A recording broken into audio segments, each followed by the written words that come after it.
When we were 6 and 7, my sister and I allowed ourselves to get bullied off the swings at the local park by the big kids. A bunch of older boys that terrorised the neighbourhood and always seemed to be off school. We were small and outnumbered and meekly folded to the authority they presented and ran off home crying about how unfair it all was. Our dad, however, was having none of it. And he recommended we return immediately to the park to stand our ground. I remember him cheerfully suggesting that we should probably expect to get a bloody nose out of it. But that as a doctor, he was pretty sure he could fix whatever got broken. Until that moment, I don't think it had ever consciously occurred to us that such a thing was possible. We didn't have to obey the big boys. We could just say no. By the time we got back to the park, the bullies had gone. So no Hollywood ending here. But I've never forgotten the feeling of striding back to the park with my sister. Chins out, shoulders back, 10 feet tall, armed only with defiance. We were utterly invincible, and it felt good.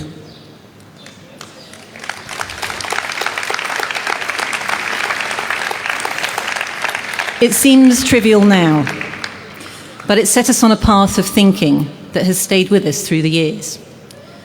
The bullies got bigger and more powerful. Some of them now wear suits, and the stakes are far, far higher. But the story remains the same, as do the choices we face.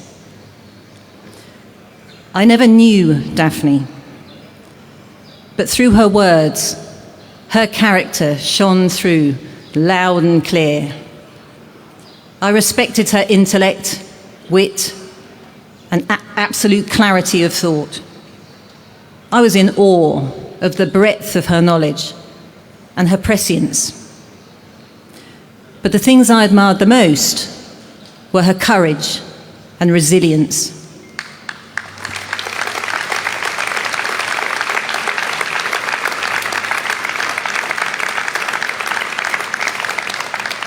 Few of us will ever know what it is to truly stand alone, to be bullied, denounced, and denigrated again and again from all sides, not just for days or even years, but decades. Decades! And yet she stood firm. The resolve it takes to do that is just staggering. There are 1,000 reasons to give up every single day, and only really one to carry on. Daphne sought no one's permission and made every attempt to shut her up look feeble. She carved out her own space, a free thinker in a sea of shackled thoughts and exploited loyalties. She was not some tool wielded by others, useful for this and detrimental to that. That's just all white noise and nonsense. She lived true to herself and her principles, right up until the very last minute. How many of us can say that? Well, I think Ukraine can say that.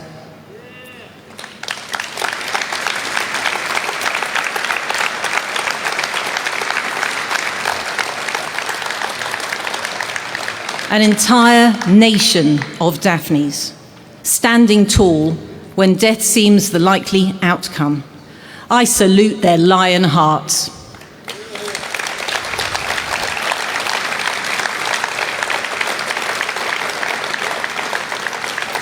May they be victorious, and may we do all we can to help them achieve that victory. Not for them either. The easy route of giving up and giving in, to live forevermore on their knees under the control of an authoritarian murderer and thief. And if, like me, you look at Russia and you wonder how the hell Putin came about, How was he able to get so powerful that he could simply march into another country and commence genocide in Europe in 2022 and lie about it to his own people? Look no further than Malta, where the aggressors are our own and their phantom enemy is within. Because the stage is set. It's just a smaller stage and a little earlier in the story. Propaganda may be a blunt tool, but it works.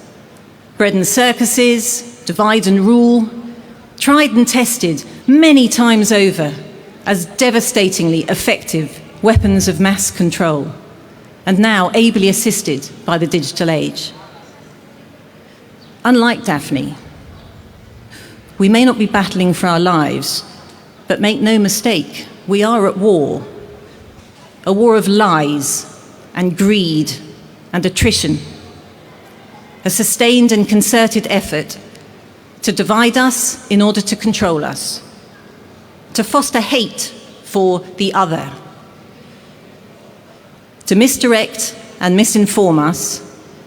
To undermine our resolve to continue demanding what we know to be right in our bones and in our hearts.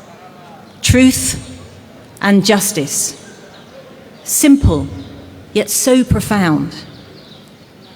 These are not the minority demands of some special interest Debbie Downer group within a broader game of winners and losers in a 5-year cycle.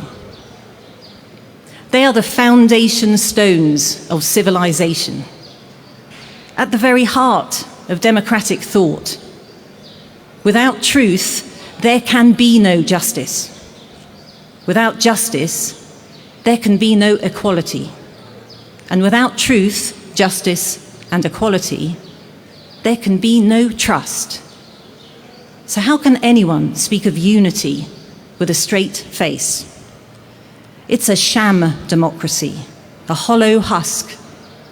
And we're just a rabble of pawns locked in a perpetual and pointless feud. To borrow a phrase, like bald men fighting over a comb, whilst the bad guys sit back to enjoy the show and the spoils.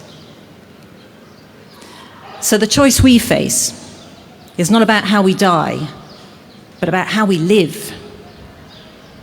No one knows how this story ends, and perhaps it never will. It's certainly not the point, because the value of life is not in the outcome. It's in the daily struggle and the choices we make.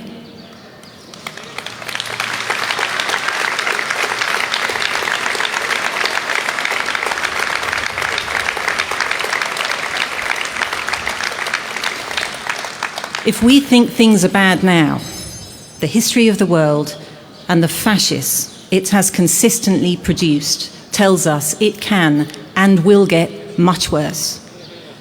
But only if we let it. Only with our meek consent.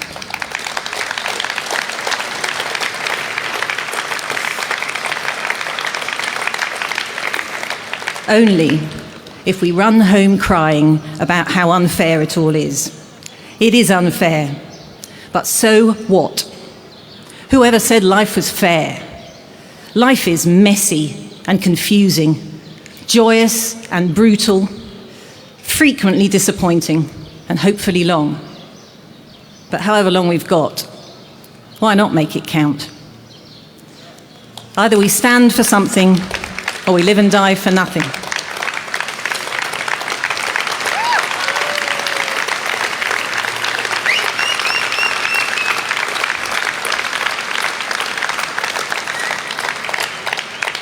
It's the only true power any of us ever have. And I do mean all of us. The rest is an illusion, begged or borrowed, bought or stolen. So let's decide who we are and live by that. Chins out, shoulders back, come what may.